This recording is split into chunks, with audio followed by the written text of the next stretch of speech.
Hi. ඉතින් අද අපි කොහෙද යන්නේ? ලස්සන පොඩි හොටෙල් එකක් තියෙනවා හලෝ. අනේ හලෝ දන්නවනේ බොයි රට ඉන්නේ කියලා එයා ආස නැහැ මේ මම පොඩි ඔය තැන් වලට යනවට. අපි මේ සිටිමන් බ්‍රෑන්ඩ් හරි හිල්ටන් හරි මොකක් හරි ඒ වගේ හොඳ හොටෙල් එකක් බලමු නේද? ඔව් මේ අපි මොකද යන්නේ? කවිෂා මොකද යන්නේ අපි? ප්‍රීවිල්ල දාගමු නේද හලෝ. ත්‍රිවිල් එක අනේ දන්නවනේ හලෝ බොයි රට ඉන්නේ ඉඳලා ආස නැහැ මම වීල් යනවට. අපි මේ කාර් එකක් දාගමු. ඔව් ඕකේ. අනේ ලස්සන iPhone එකක් නේද හලෝ. මේකද? මේක හල 17 Pro Max එක අලුතෙන් ආපු එක. මේ බොයි රට ඉන්නේ යා තමයි මට ඔය ඔය ආස නැහැ මං ඉතින් චුටි ෆෝන් පාවිච්චි කරනවා. පොඩකින් හලෝ මේ බොයි කතා කරනවා. hello babe. Okay අන්න. ලක්ෂයක් ට්‍රාන්ස්ෆර් කරා මට. thank you බබා. සල්ලි දාලා නේද බෝයි. ඔව් හලෝ ලක්ෂයක් ට්‍රාන්ස්ෆර් කරලා දැන් එයා රට නෙන්න. ඔව් shopping කරන්න කියලා. ඔව් පිටිය කියන්න. GTR එකක් ගත්තද?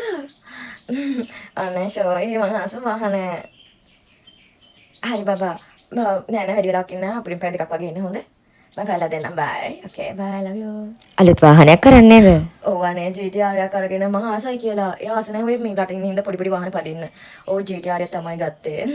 අනේ වගේ අඳු ලස්සනයි හලෝ. අනේ thank you හලෝ ඉතින් ඔයාලා දන්නවනේ බොයි රටින් ඉන්න හින්දා මේ එයා ආස නැහැ මං ඔය නිකන් ඇඳුම් අඳිනාට එයා කියන්නේ මට බ්‍රෑන්ඩ් එක අඳින්න කියලා. ඉතින් මේ එයා මට එහෙන් එවනවා. ඔව් මොනත් ලස්සනලා නේද හලෝ මෙයාගේ. අනේ thank you හලෝ ඉතින් දන්නවනේ බොයි රටින් ඉන්නේ මේ එයා මට බ්‍රෑන්ඩඩ් ක්‍රීම් එවනවා ඉතින්. එයා ආස නැහැ මං ඔය නිකන් මේ ඔය තියෙන නිකන් ක්‍රීම් ගන්නවට.